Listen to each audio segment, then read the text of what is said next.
Em certas circunstâncias, quando desenvolvemos um software para microcontrolador, precisamos fazer com que o programa fique parado durante um determinado período de tempo. É o que chamamos de delay, ou, no velho e bom português, simplesmente atraso. Numa linguagem de alto nível, nós temos funções específicas para realizar esses atrasos, como, por exemplo, a função delay da linguagem C. Nessa função, basta informar o tempo, normalmente em milissegundos, para que o programa gere o atraso correspondente a esse tempo. Agora, a linguagem Assembly não oferece essa facilidade. Para que a gente gere um atraso em Assembly, nós precisamos construir uma rotina específica. É justamente o que veremos neste vídeo. Uma rotina de atraso em Assembly para o microcontrolador 8051. Então, vamos lá? Bom, antes de construirmos a rotina de atraso, é importante conhecermos um aspecto fundamental dos microcontroladores, que é o ciclo de máquina, que na realidade é o período de clock que determina o ritmo de trabalho do microcontrolador e é definido pelo inverso da frequência interna de operação. Aqui no 8051, a frequência interna é sempre 1/12 da frequência externa. Então, por exemplo, se eu estiver trabalhando com um circuito oscilador de 12 MHz, ou 12 vezes 10 elevado a 6 Hz, para deixar na unidade correta, eu vou ter aqui uma frequência interna de 12 multiplicado por 10 elevado a 6 dividido por 12. Terei então 10 elevado a 6 Hz, ou 1 MHz. E o ciclo de máquina, que é o inverso dessa frequência, vai ser 1 sobre 10 elevado a 6, que é 10 elevado a menos 6. Bom, o ciclo de máquina é determinado, o período de ciclo de máquina é determinado em segundo. Então, portanto, eu terei aqui 1 microsegundo. Tá? Então, quando trabalhamos com um cristal de 12 MHz, teremos então um ciclo de máquina de 1 microsegundo. Agora, por que é tão importante conhecer o período do ciclo de máquina? Bem, no 8051, assim como em qualquer outro microcontrolador, as instruções são executadas dentro de ciclos de máquina. Algumas instruções gastam um ciclo, outras são executadas em 2 ciclos. E sabendo isso, podemos criar uma rotina que possa gastar um determinado número de ciclos. E sabendo o período de tempo gasto por um ciclo, podemos dimensionar a rotina para o tempo desejado. Então vejamos uma rotina escrita para gerar um atraso de 1 segundo.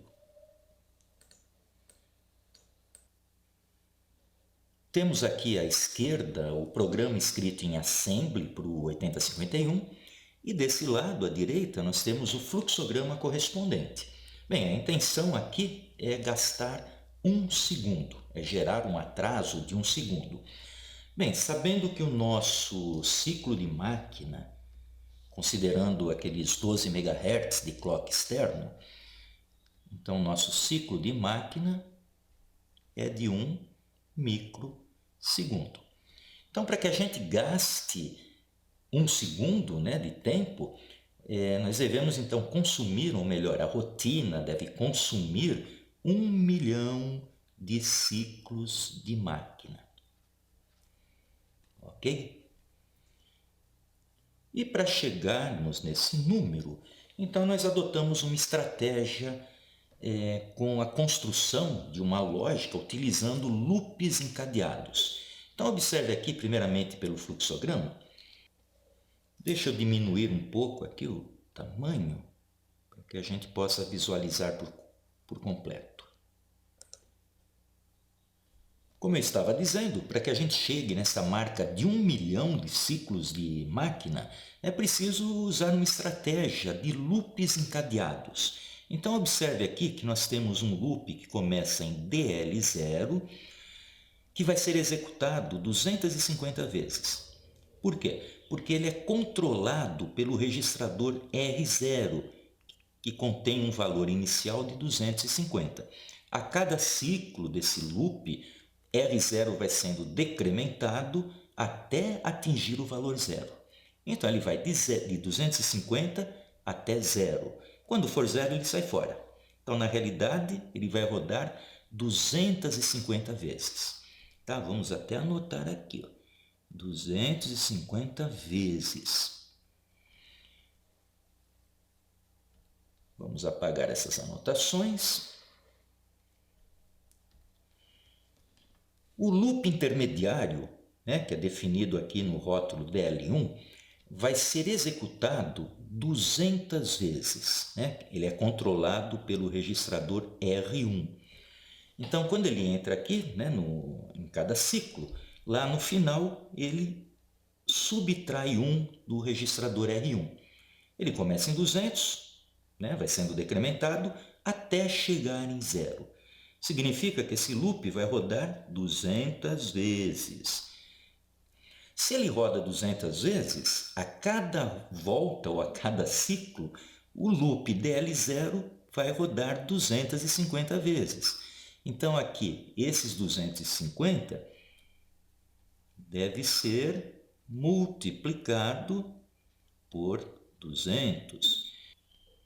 Então, por enquanto, essas instruções do loop DL0 serão executadas 250 vezes 200 vezes. Muito bem, vamos agora analisar o loop mais externo. Então veja que nós temos ainda o loop DL2, que será executado 10 vezes. Por quê? Porque ele é controlado pelo registrador R2, que começa com 10. E lá no final, R2 da mesma forma é subtraído, né? Decrementado, até chegar em zero. Chegando em zero, ele termina a rotina. Enquanto ele não chegar em zero, ele retorna. Então, ele vai ser executado de 10 até 1, ou seja, 10 vezes. Portanto, essas instruções aqui do loop mais interno ainda serão executadas mais 10 vezes. Muito bem, vamos apagar as anotações. Então aqui a gente conclui que essas instruções aqui na realidade é uma só, como a gente pode observar no programa, né? Mas daqui a pouco a gente fala sobre isso. Essas instruções serão executadas 250 vezes 200 vezes 10. 50.000 vezes 10 dá 500.000. Serão executadas 500.000 vezes.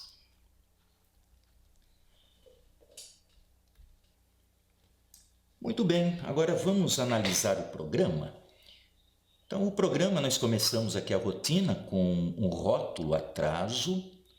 Esse rótulo atraso, ou qualquer outro rótulo, não consome ciclo de máquina. É simplesmente uma referência no programa.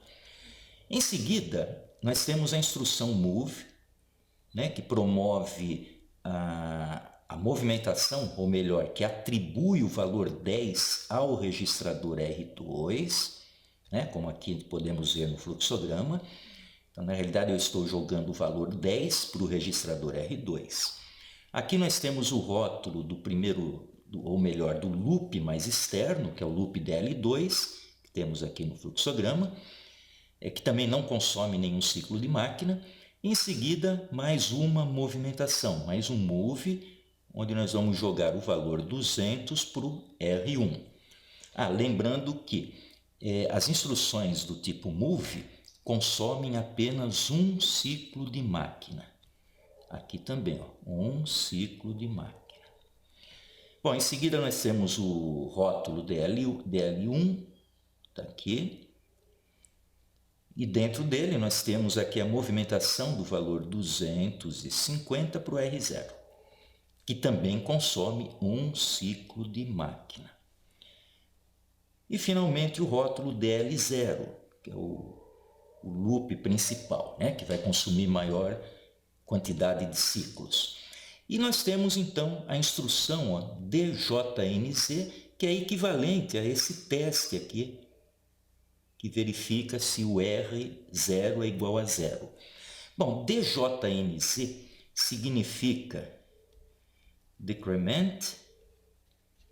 Nossa, que letra feia, vamos escrever melhor, né? Que significa decrement and jump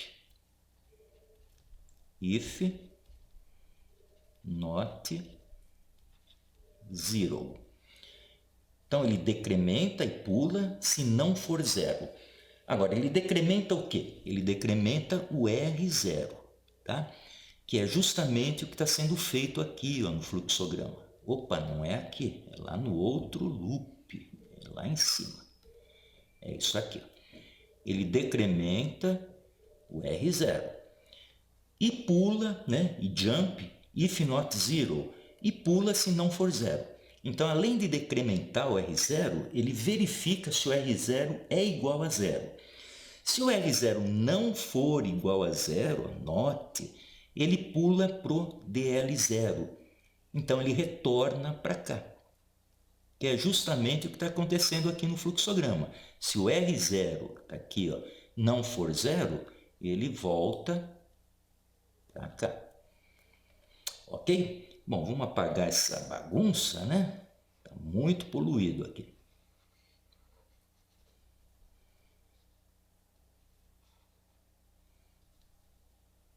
Pronto. Então, essa instrução DJNZ é a principal instrução aqui, né? Observe que nós temos três, né? O DJNZ para o R1 e o DJNZ para o R2, que são essas instruções aqui do fluxograma. Ok? Bom, agora, quanto consome em termos de ciclo de máquina essas instruções? Vamos apagar mais um pouco aqui.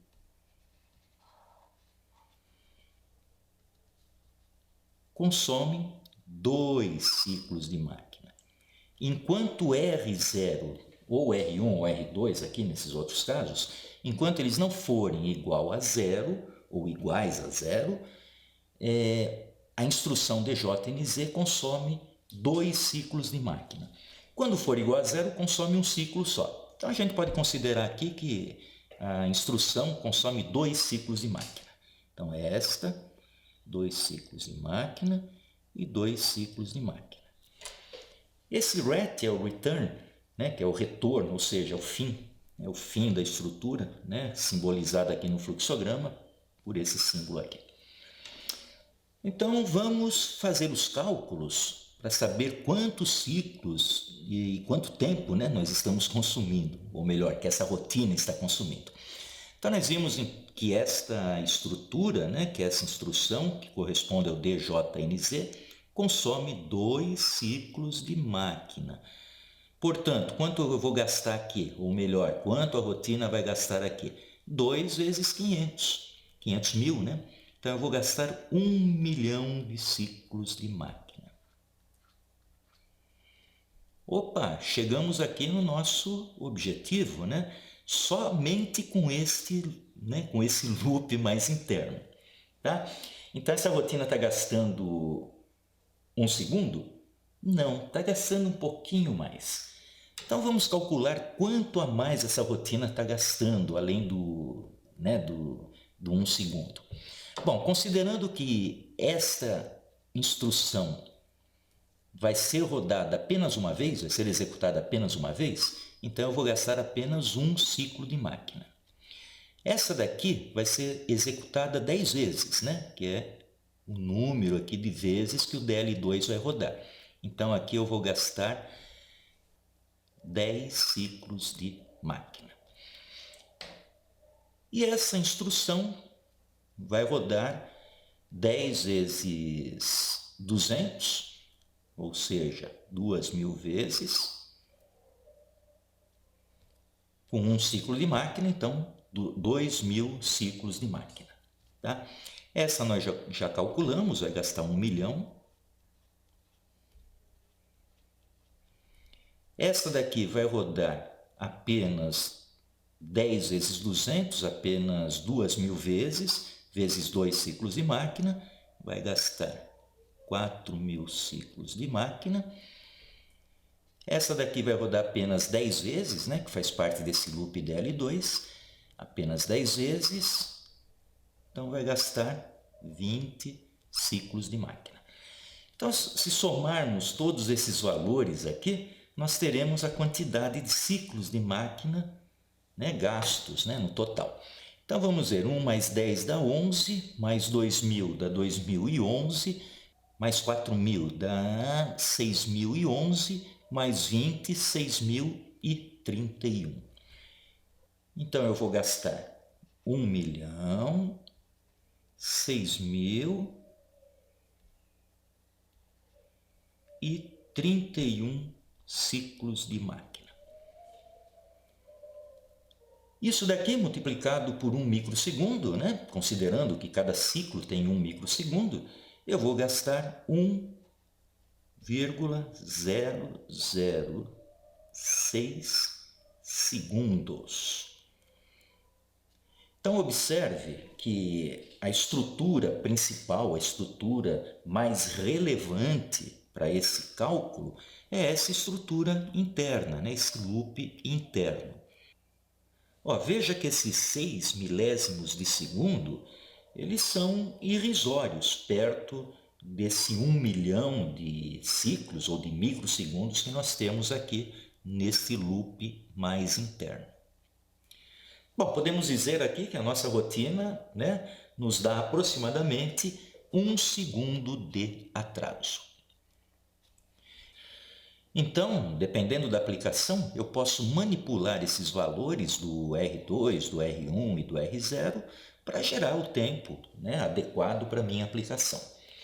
Agora, você pode estar se perguntando, para que realizar 3 loops? Eu não poderia fazer um único loop para gerar esse 1 milhão de ciclos? Bem, a pergunta é pertinente, né? Se fosse uma linguagem de alto nível, evidentemente, eu poderia pegar e criar um loop aqui de 1 até 1 milhão sem problemas nenhum, tá? Acontece que os registradores aqui do 8051, R2, R1 e R0, são registradores de 8 bits. Ora, e com 8 bits, eu posso armazenar um valor apenas entre 0 e 255. Então, está aí a limitação do assembly. Muito bem, vamos ver agora uma aplicação prática, né? Vamos ver isso daqui funcionando dentro de uma aplicação real mesmo, tá? Então, nós vamos agora para o Proteus.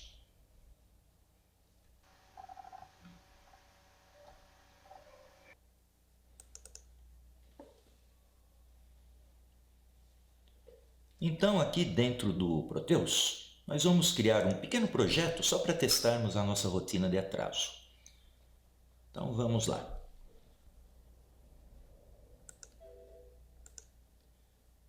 Bom, vamos criar um esquemático. Next. Não precisamos de PCB. Vamos criar um firmware, né, que é o programa. Família 8051. E o controlador aqui, ele mostra todos os equivalentes. Eu costumo trabalhar com o que eu tenho aqui no laboratório, com este 1RD2 da Atmel. O compilador, né, vamos utilizar o compilador do próprio Proteus, o Assembly 51. Next e Finish. Bom, vamos montar o esquemático.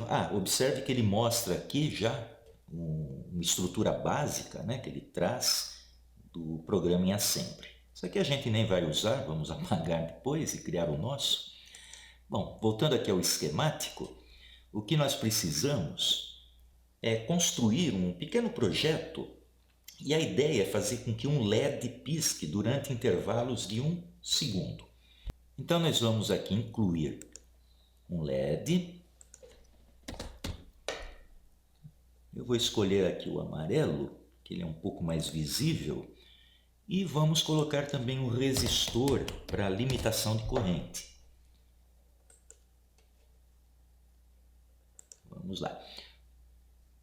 O LED então será acoplado aqui no pino 0 do porte 1. Primeiro deixa eu tirar essas identificações, né, para não ficar tão poluído.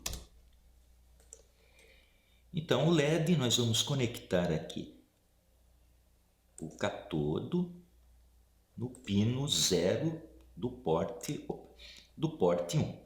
Tá? Dessa forma, quando esse pino estiver em nível lógico 0, o LED vai acender. Quando estiver em nível lógico alto, o LED vai apagar. Bom, vamos alimentá-lo agora, primeiramente com resistor. Se bem que esse resistor nem seria necessário aqui na simulação, tá? Mas para dar um ar mais real, vamos deixá-lo aqui. Um resistor de 150 ohms, conectado à alimentação positiva. Pronto, temos aqui o nosso circuito básico. Como eu disse, a ideia é fazer com que esse LED pisque em intervalos de 1 segundo. Uma coisa importante é aqui, ó. Vamos entrar nas propriedades do microcontrolador e aqui nós devemos colocar, se bem que ele já traz o padrão de 12 MHz, né? Que é o clock externo, tá? Que é justamente os 12 MHz que nós trabalhamos aí no dimensionamento da nossa rotina de atraso. Então aqui não precisa mexer. Bom, vamos ao source code, ao programa. E aqui, como eu disse, né, ele já trouxe uma estrutura básica que eu não preciso, então eu vou eliminá-la. E vamos iniciar o programa com o mnemônico ou a instrução org. Deixa eu colocar em maiúsculo. Essa instrução significa origem e determina o endereço inicial do programa lá na memória ROM. Em seguida, eu vou promover um jump para um rótulo que eu vou chamar de início, que vem logo em seguida. Então, com isso, nós construímos o cabeçalho do programa. Bom, primeira providência aqui dentro é fazer uma limpeza, um CLR, né, que significa clear, no pino 0 do porte 1. Com isso, eu vou colocar esse pino, né, o pino 0 do porte 1, em nível lógico baixo. E isso vai fazer com que o LED acenda. Então, o programa vai iniciar com o LED aceso. Bom, agora vamos criar uma estrutura principal de repetição. Eu costumo dar o nome de man, tá? Deixando claro que o nome de um rótulo é definido pelo próprio programador. Eu costumo trabalhar com man, muito mais sugestivo, né? E aqui nós vamos fazer então com que o LED pisque. Então eu vou dar o comando ou mnemônico, né, setb, a instrução setb, que significa set bit. Ele vai colocar um determinado bit, que nesse caso é o pino 0 do porte 1, em nível lógico alto. E isso vai fazer com que o LED apague. Em seguida eu vou chamar através do call a rotina de atraso, para promover aquele atraso de 1 segundo. Em seguida eu vou limpar o pino 0 do porte 1 para que o LED acenda e vou mais uma vez chamar a rotina de atraso. E em seguida eu volto, eu dou um jump para a estrutura man, né, para o rótulo man. E aí nós temos a nossa estrutura de repetição. Tá? Então esse man, essa estrutura man, vai executar essas instruções, ou seja, vai apagar o LED, vai gerar um atraso, vai acender o LED, gerar mais uma vez um atraso e voltar para o início da estrutura. Isso vai se repetir enquanto o microcontrolador estiver ligado. Agora a rotina de atraso. Bom, essa nós já conhecemos. Então nós iniciamos com o rótulo atraso. Primeira coisa é fazer uma movimentação, um move, do valor 10, valor decimal 10 para o registrador R2. Iniciamos aqui a primeira estrutura de repetição do atraso, onde nós vamos mover para o R1 o valor 200, a segunda estrutura de repetição, é DL1, a segunda estrutura de repetição, onde nós vamos mover para o R0 o valor de 250. Opa, faltou a cerquilha. E aqui a gente inicia a estrutura de repetição mais interna. Utilizamos então o comando, o mnemônico DJNZ, que ele vai decrementar o R0, e se o R0 for diferente de 0, ele volta para o rótulo DL0. Em seguida, a gente decrementa o registrador R1, e se ele não for igual a 0, ele volta para o DL1. E aqui a gente decrementa o R2, e da mesma forma ele volta para o rótulo DL2, se R2 não for igual a 0. Vamos dar um return, ret, e vamos finalizar o programa. Bom, como que é o funcionamento aqui? Como foi dito, depois que o LED é apagado aqui, eu chamo a rotina de atraso. A rotina de atraso, como nós vimos, vai promover um atraso, ou vai gastar em torno aí, aproximadamente 1 segundo. Quando a rotina encontrar o RET, ou seja, no final da execução da rotina, ele encontra a instrução RET, que é o return, e retorna para o ponto onde a rotina foi chamada. Então, executando a linha subsequente. Tá? Mais uma vez, aqui ele acende o LED e vai chamar novamente a rotina atraso. Quando ela encontrar o RET, depois do final de sua execução, ela retorna aqui para o ponto onde ela foi chamada, executando a próxima instrução. E isso se repete até ou enquanto o microcontrolador estiver ligado. Bom, vamos compilar o programa, vamos ver se está correto. Olha, veja que ele apontou um erro aqui, foi alguma bobagem que eu acabei cometendo, deve ser aqui em cima. Tá aqui. Eu coloquei 2 pontos na frente aqui do início, 2 pontos a gente só utiliza para indicar o rótulo. Tá? Eu coloquei aqui sem querer. Então vamos mais uma vez compilar. Agora sim, compilado com sucesso. Muito bem, vamos fazer a simulação. Vamos ver se o nosso LED está piscando em intervalos de 1 segundo. Ok, está aí, funcionando. Então fizemos a nossa rotina com sucesso. Então, por hora, ficamos por aqui. Um grande abraço e até a próxima!